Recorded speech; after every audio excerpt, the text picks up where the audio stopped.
जय भोले की हर हर महादेव बम बम भोले। आज मैं आपको सुख सागर 10वें स्कंद का 73वां अध्याय सुना रही हूँ। जरासंध के बंद सो मुक्त भय महिपाल, प्रमुदित के निज गे को सुमेरत मन गोपाल। मगध राजपति कृष्ण ने कियो पुत्र सहदेव, हरि हस्तनापुर को गए सुखी भय सब देव। सुनी श्री सुखदेव जी बोले, हे राजन, 20,800 राजाओं को मगध राज जरासंध ने युद्ध में जीत कर गिरी की मोह में कैद कर रखा था। बहुत वर्षों तक कैद में पड़े रहने से उनके शरीर पीले पड़ गए थे, कांति क्षीण हो गई थी, मुख सूख गए थे। कैद से छूटने पर उन्होंने श्याम सुंदर श्रीवत्स का चिन्ह धारण किए हुए चतुर्भुज प्रसन्न मुख भगवान कृष्ण के दर्शन किए। श्री कृष्ण भगवान के दर्शन पाते ही उनका कैद का सब दुख दूर हो गया और समस्त पाप नष्ट हो गए। बड़े प्रेम में आकर उन राजाओं ने भगवान के चरणों में अपने मस्तकों को रखकर प्रणाम किया, हाथ जोड़कर भगवान की स्तुति करने लगे।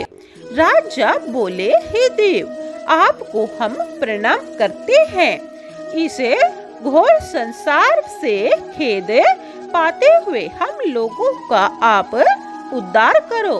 हे नाथ, हम लोग इस जरासंध को दोष दृष्टि से नहीं देखते, क्योंकि राजश्री के मद से मत होकर कोई राजा अपने वास्तविक श्रेय को नहीं जान पाता। आपकी माया से मोहित होकर इस संपत्ति को अचल मानता रहता है। इसी प्रकार हम भी माया के मद में मत वाले होकर आपको कुछ नहीं समझाते थे।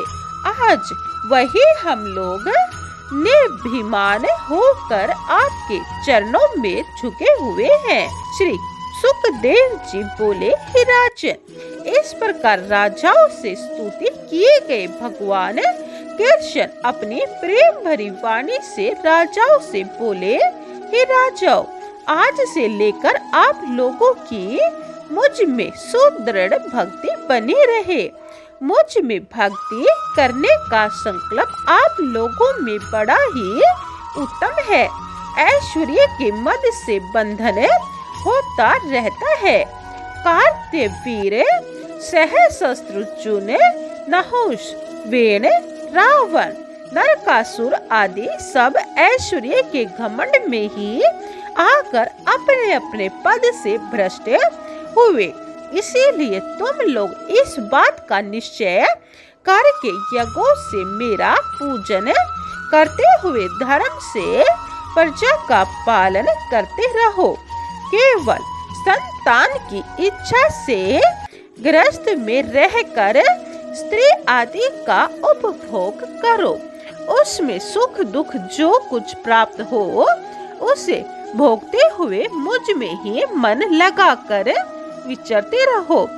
इस तरह देह गेह आदि में उदासीन वृत्ति से रहकर मुझ में मन लगाते हुए तुम लोग अंत में अवश्य ही मुझको प्राप्त हो जाओगे। श्री सुखदेव जी बोले, हे राजन, इस प्रकार भगवान ने राजाओं को उपदेश देकर उनके स्नान कराने के लिए दास और दासियों को नियुक्त किया। स्नान कराकर चुकने पर सहदेव से उसकी वस्त्र अलंकार आदि से पूजा कराई। इसके बाद स्नान किए हुए उनको सुस्वाद भोजन कराया। इस प्रकार मुकुंद भगवान से सत्कार पाकर वे राजा लोग बड़े ही सुशोभित और प्रसन्न हुए। इसके बाद उन राजाओं को स्वर्ण भूषित रथों में बैठलाकर श्री कृष्ण ने अपने अपने देशों को विदा कर दिया। इस प्रकार कारागार के दुख से छूटे हुए राजा लोग मार्ग में श्री कृष्ण चरित्र को ध्यान में करते हुए अपने अपने देशों को चले गए। मगध राजा जरासंध के पुत्र सहदेव ने श्री कृष्ण की तथा भीमसेन अर्जुन की यथाविधि पूजा की। भगवान भीम और अर्जुन के सहित वहां से इंद्रप्रस्थ को चल दिए। तीनों ने इंद्रप्रस्थ में जाकर शत्रु से विजय प्राप्त करने की प्रसन्नता में अपने अपने शंखों को बजाया।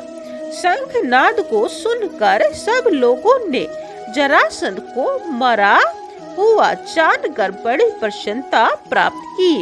राजा युधिष्ठिर ने अपने मनोरथ को पूर्ण समझा। भीम, अर्जुन और जनार्दन तीनों ने युधिष्ठिर को प्रणाम करके सब वृत्तांत कहा। राजा युधिष्ठिर भगवान की दया को जानकर आनंद से आंसू बहाने लगे और आनंद के मारे उनका कंठ रुंध गया, जिससे वह कुछ भी न कह सके।